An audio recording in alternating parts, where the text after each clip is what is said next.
കുതിര ഓടിച്ചിട്ട് തല്ല് കിട്ടിയത് മലപ്പുറത്തുനിന്ന്, തുഞ്ചൻ പറമ്പിൽ നിന്ന്.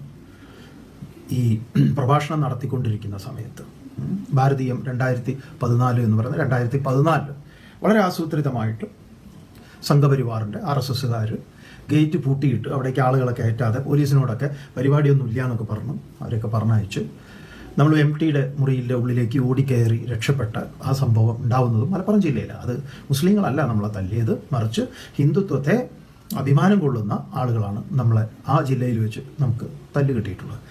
അന്ന് MT നമ്മളോട് പറഞ്ഞു, സ്വാമി ഈ കുറച്ച് ഇത് കരുതലൊക്കെ വേണ്ട, ഇങ്ങനെ ഒരു ഇപ്പോൾ ആരെങ്കിലുമൊക്കെ പേഴ്സണൽ സെക്യൂരിറ്റി അങ്ങനെയൊക്കെയുള്ള ഒരു രീതിയിൽ MT പറഞ്ഞ സമയത്ത് നമ്മൾ MTയോട് വാസുവേട്ടൻ, നമ്മുടെ പ്രിയപ്പെട്ട വാസുവേട്ടൻ, ഞങ്ങൾ ചെറുതുരുത്തിയിൽ അവിടേക്കാണ് വന്നത്. എനിക്ക് നമ്മളെ കാണാൻ വേണ്ടി വന്നു. നമ്മൾ 2 ദിവസം ആശുപത്രിയിലായിരുന്നു. അത് കഴിഞ്ഞിട്ട് ചെറുതുരുത്തിയിൽ വന്നു.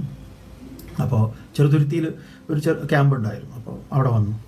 അപ്പോൾ അവിടെ നിന്നാണ് നമ്മളോട് പറയുന്നത്, എന്ത് പറ്റി ഇങ്ങനെ കാര്യങ്ങളൊക്കെ പറഞ്ഞപ്പോൾ ഒരു കരുതൽ വേണ്ടായിരുന്നോ? അപ്പോൾ നമ്മൾ അദ്ദേഹത്തിനോട് പറയുകയാണ്, നമ്മുടേതായിട്ടുള്ള ഒരു രീതിയിൽ പറയുകയാണ്, അല്ല പിന്നെ ഈ തുഞ്ചൻ പറമ്പാണല്ലോ. അപ്പോൾ തുഞ്ചൻ പറമ്പ് എന്ന് പറയുമ്പോൾ അതിൻ്റെ ഒരു പവിത്രതയുണ്ടല്ലോ, അങ്ങേയറ്റത്തെ പവിത്രത ഉൾക്കൊള്ളുന്ന ഒരു സ്ഥലമല്ലേ. അവിടേക്ക് കയറി ഒരാൾ അവിടെ ആ സ്ഥലത്ത് വെച്ച് എന്തെങ്കിലുമൊക്കെ അക്രമങ്ങൾ കാണിക്കുക എന്നൊക്കെ പറയുമ്പോൾ അതൊരു നമ്മൾ ഒരിക്കലും പ്രതീക്ഷിക്കില്ലല്ലോ.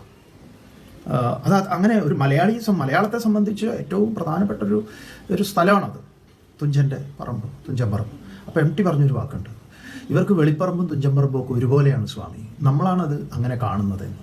അപ്പം നമുക്ക് തോന്നുന്നത് അങ്ങനെയാണ്. ഈ മലപ്പുറം എന്നൊക്കെ കേൾക്കുമ്പോൾ ഇവർക്ക് എന്തൊക്കെയോ ചില ആളുകൾക്ക് പ്രശ്നങ്ങളുണ്ട്. നിങ്ങളോട് സദയം നമ്മൾ പറയട്ടെ, മലപ്പുറത്തെക്കുറിച്ച് അങ്ങനെ ദൂരെ നിന്ന് ഒരു പരിചയം മാത്രമുള്ള ആരെങ്കിലുമൊക്കെ വാട്സാപ്പ് യൂണിവേഴ്സിറ്റി വഴി കേട്ടിട്ടുള്ള അവർക്കായിട്ട് നമ്മൾ പറയട്ടെ, നമ്മൾ ആ ജില്ലയിൽ പലയിടങ്ങളിൽ ജീവിച്ചിട്ടുള്ള ഒരാളാണ്, സന്യാസ ധർമ്മം സ്വീകരിക്കുന്നതിന് മുൻപ്.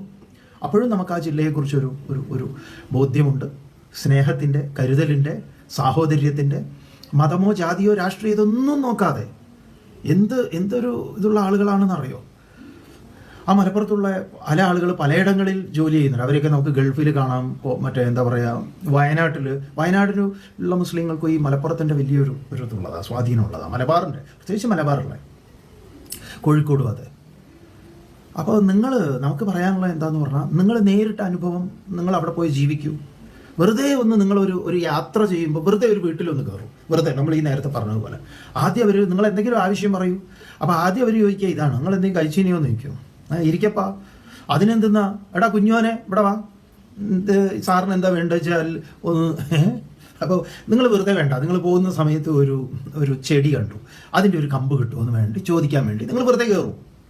അപ്പോൾ അറിയാം നിങ്ങളോട് എങ്ങനെയാണ് അവർ പരിചയപ്പെടുന്നത്, അവർ സംസാരിക്കുന്നത്. നിങ്ങളൊരു വെറുതെ ഇങ്ങനെ പോവല്ലേ, നിങ്ങൾ എന്താ പറയുക, റോഡ് വഴി ഓടിച്ച് പോകുന്ന സമയത്ത് മലപ്പുറം ജില്ലയിൽ ഏതെങ്കിലും നിങ്ങൾ ഈ പറഞ്ഞ മുസ്ലിങ്ങളുടെ വീട് തന്നെ തിരഞ്ഞു കയറിയിട്ട് അവരോട് ഈ പൂവിൻ്റെ ഒരു കമ്പ് തരുമോ, അങ്ങനെ എന്തെങ്കിലും ചോദിക്കൂ. വെറുതെ ഒന്ന് ചോദിക്കാമല്ലോ, ഒന്ന് ചോദിക്കും. അല്ലെങ്കിൽ ഞങ്ങളുടെ വണ്ടി ഒന്ന് ഇവിടെ നിർത്തിക്കോട്ടെ, വണ്ടിക്ക് ഇതിൽ എന്തോ ഒരു ശബ്ദം കേൾക്കുന്നു, എന്തെങ്കിലും ഒരു പരീക്ഷിക്കാൻ വേണ്ടി നിങ്ങൾ ചെയ്യൂ. അപ്പോൾ അവരെങ്ങനെയാണ് പ്രതികരിക്കുന്നത് നിങ്ങൾക്ക് മനസ്സിലാക്കാം. അതിൽ 100ൽ 99 നിങ്ങളെ അത്ഭുതപ്പെടുത്തുന്ന സ്നേഹം കൊണ്ടും ഇതുകൊണ്ടൊക്കെ ആയിരിക്കും. 1% ഇതിൽ നിന്ന് വ്യത്യസ്തമായിട്ടുള്ളത് ഉണ്ടാവും. നമ്മുടെ തുഞ്ചൻ പറമ്പിൽ നമുക്ക് തല്ല് കിട്ടിയതുപോലെ.